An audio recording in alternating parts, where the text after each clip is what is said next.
88 से लेकर 99 तक पाकिस्तान में बज़ाहिरन एक डेमोक्रेसी थी जिसमें पाकिस्तान पीपल्स पार्टी और मुस्लिम लीग नून दो दफ़ा मुंतखब हुई और दोनों ने दो दफ़ा हुकूमत बनाई। उसके बाद फिर जमहूरियत का तसलसल टूट गया, परवेज़ मुशर्रफ साहब आए, उसके बाद दोबारा जमहूरियत बहाल हुई और फिर यही दोनों जमातें 2008 से लेकर 2018 तक बरसर इक़्तिदार रही 5-5 साल के लिए। और अब फिर एक तीसरी जमात है तहरीक इंसाफ जो सामने आई।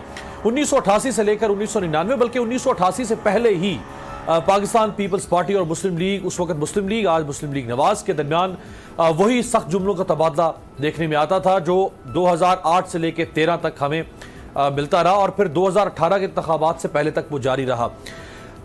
मोहतरमा को नवाज शरीफ साहब और उनकी जमात made in France, made in Paris या मेड इन लंदन कहा करती थी और इसी तरह से पीपल्स पार्टी नवाज शरीफ साहब को और उनकी जमात को करप्ट, चोर और न जाने कौन कौन से अलकाबात से याद किया करते थे।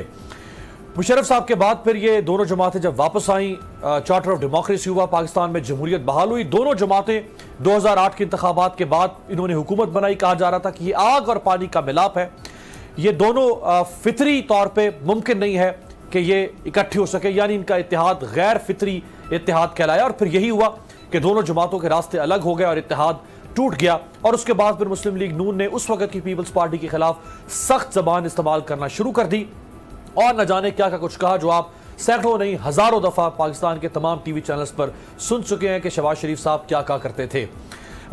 2014 में जब तहरीक इंसाफ ने धरना दिया, लॉन्ग मार्च किया इमरान खान साहब ने, तो दोबारा मुस्लिम लीग नून को जरूरत पड़ी पीपल्स पार्टी की और आसिफ अली जरदारी साहब रायवन चलकर खुद गए। मैं चाहूंगा जरा वो मनाजर दिखाए जाएं। 23 अगस्त 2014 के मनाजिर जब आसिफ अली जरदारी साहब गए और कहा गया कि जमहूरियत को इस वक्त खतरा है, चूंकि इमरान खान एक खतरे के तौर पर सामने आए हैं जमहूरियत के लिए, लिहाजा जमहूरियत को बचाने के लिए जरूरी है कि हम अपने इख्तलाफात को बालाए ताक रखें और हम दोनों इकट्ठे होकर बैठ जाएं। और फिर यही हुआ कि साथ होकर बैठ गए 23 अगस्त 2014 को। लेकिन यह दोस्ती और यह नाता ज्यादा अरसे तक कायम ना रह सका और दोनों के दरमियान फिर से नफरत और कदूरत बढ़ने लग गई और बहुत सख्त जबान इस्तेमाल की पाकिस्तान पीपल्स पार्टी ने मुस्लिम लीग नून के खिलाफ, उससे भी ज्यादा सख्त जबान जो नून लीग ने पीपल्स पार्टी के खिलाफ इस्तेमाल की थी 2008 से लेके 2013 के दरमियान। मैं चाहूंगा कि 23 अगस्त 2014 के बाद ये जो रोमांस है जब ये खत्म हुआ तो फिर किस किस्म की जबान थी एक दूसरे के खिलाफ, ये जरा अगर प्रोड्यूसर साहब सुनवा दें। Enough is enough. Nawaz Sharif's brother Shahbaz also has to resign. पर ये याद रहे कि अब हम शहबाज को नहीं बर्दाश्त करेंगे। जरदारी साहब, वो स्विट्जरलैंड के बैंकों में आपका पैसा पड़ा है। हम पाकिस्तान के गरीब अवाम की दौलत जो आपने लूटी है, बेवाओं और यतीमों की दौलत जो आपने लूटी है, वो दुनिया के आखिरी कोने से वापस लाकर अवाम के खिदमत में निछावर करेंगे। तख्ते रायवन को हिलाएंगे और पता पड़ेगा तब कि चाहे कुछ भी हो जाए आपसे सुलह नहीं हो सकती, आपसे जंग ही रहेगी। इंशाल्लाह इस दफा चीफ मिनिस्ट्री भी आपको हम नहीं लेने देंगे। पंजाब की याद रखिएगा, फिर हम किसके साथ भी मिलकर हुकूमत बनाएं, आपके साथ नहीं बनाएंगे। कहा 2018 के इलेक्शन से पहले गले फाड़ना था, पेट फाड़ने थे, सड़कों पर घसीटना था और कहां फिर 2018 के इंतखाबात के बाद दोनों रहनुमा बगलगीर हो गए।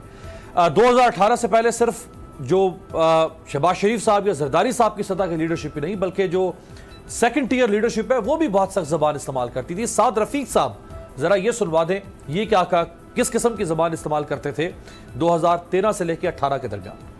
जब और कोई नहीं, खुद आसिफ जरदारी करप्शन के हवाले से गिले शिकवे करते नजर आते हैं। खा खा के इनका पेट ही नहीं भरता। ये जो पेट का दोजख है इसमें कितना कुछ डालना है। ये शुगर मिलें किधर से आई हैं? आपकी शुगर मिलें बच्चे देती हैं। अरबों रुपया खा गए आप, आपके पेट की आग नहीं बुझी। राइट जी। और अब फिर दोबारा जैसे 23 अगस्त 2014 को मुस्लिम लीग नून को जरूरत पड़ी पीपल्स पार्टी की और जरदारी साहब खुद चल कर गए रायवंड और कहा जाता है कि 70 डिशों, ये रिपोर्ट किया मुख्तलिफ चैनल्स ने कि 70 डिशों के साथ खातिर मदारत की गई। और अब फिर जब दोनों जमातों को एक दूसरे की जरूरत पड़ी तो मरियम बीबी ने दावत दी बिलावल भुट्टो जरदारी साहब को। ये हमारे कल्चर का और तहजीब का हिस्सा भी है कि जब किसी को दावत दी जाए تو اس کو ٹھکرانا نہیں چاہیے اور جانا چاہیے، دشمنیوں کو بھلا دینا چاہیے۔ اور بلاول بھٹو زرداری صاحب چل کر گئے مریم بی بی کے پاس۔ مریم ویسے بھی عمر میں بلاول صاحب سے بڑی ہیں، تو ایک وہ بھی احترام ہے عمر کے لحاظ سے بھی، اور سیاسی تجربہ بھی کسی حد تک مریم صاحبہ کے پاس زیادہ ہے۔ بلاول صاحب خود چل کر گئے، اور اب جو زرداری صاحب اور نواز شریف صاحب کے بعد جو اگلی جنریشن ہے، اب ان کے درمیان ایک پولیٹیکل ورکنگ ریلیشن شپ آپ بنتا ہوا دیکھ رہے ہیں۔ اب یہ دونوں شخصیات، میں آخر میں ذرا چاہوں گا کہ ان دونوں شخصیات کا ایک دوسرے کے بارے میں کیا کہنا تھا۔ مریم بی بی کا ذرا سب سے پہلے دکھائیے 2018 کے انتخابات سے پہلے وہ کیا کہا کرتی تھی پیپلز پارٹی اور تحریک انصاف کے بارے میں۔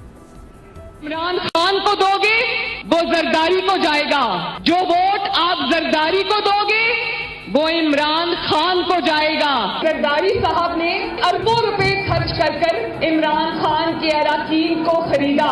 زرداری صاحب کے دربار پر عمران خان صاحب نے جو حاضری دی ہے، اب ناک کو ادھر سے پکڑو یا ناک کو ادھر سے پکڑو، بات تو ایک ہی ہے نا۔ زرداری اور عمران بھائی بھائی، زرداری اور عمران بھائیوں، ان مہروں کے چہرے یاد رکھنا جو آپ کے خلاف استعمال ہوئے ہیں، اور ان کو انشاءاللہ تعالی عبرت کا نشان بنا دو گے نا۔ یہ اندر سے ایک ہی ہیں، اندر سے ملے ہوئے ہیں، نظریہ بھی ایک ہے، یہ ایک دوسرے کے اتحادی ہیں۔ اور آخر میں دکھا دیں بلاول بھٹو زرداری صاحب، مریم بھی، حالانکہ مریم بی بی نے کبھی بھی بلاول صاحب پر تنقید نہیں کی، وہ زرداری صاحب پر کسی حد تک کرتی رہی ہیں ان کی جماعت پر، لیکن کبھی انہوں نے بلاول صاحب پر تنقید نہیں کی، جبکہ بلاول صاحب نے مریم بی بی پر بھی تنقید کی تھی، اور وہ سخت زبان استعمال کی تھی نواز شریف صاحب کے بارے میں، جو ایک بلاول صاحب کی عمر کے سیاستدان کو اپنے سے دگنی عمر کے سیاستدان کے بارے میں کسی طور پر بھی استعمال نہیں کرنی چاہیے تھی، لیکن کبھی بھی ایسی زبان مریم نواز شریف صاحبہ نے زرداری صاحب کے بارے میں استعمال نہیں کی۔ یہ ذرا بلاول صاحب کی بھی تنقید دکھا۔ پاکستان کی عوام آپ سے آپ کی خرید و فروخت کمیشن اور دھوس دھاندلی کی سیاست سے نجات پانا چاہتے ہیں۔ میاں صاحب، تم نے ہمیشہ اسٹیبلشمنٹ کی گود میں بیٹھ کر سیاست کی، تم لوگوں کی لمبی داستان ہے، لوٹ مار کی، ظلم کی، عوام دشمنی کی۔ مودی کے یار کو ایک دھکا اور دو، کرپشن کا سردار کو ایک دھکا اور دو۔ میاں صاحب، آپ فسادی ہو سکتے ہو، آپ سازشی ہو سکتے ہو، انقلابی نہیں ہو سکتے۔ میاں صاحب سے بڑا چابی والا کھلونا کوئی نظر نہیں آتا۔ گلی گلی میں شور ہے، نواز شریف شور ہے، گلی گلی میں شور ہے، نواز شریف شور۔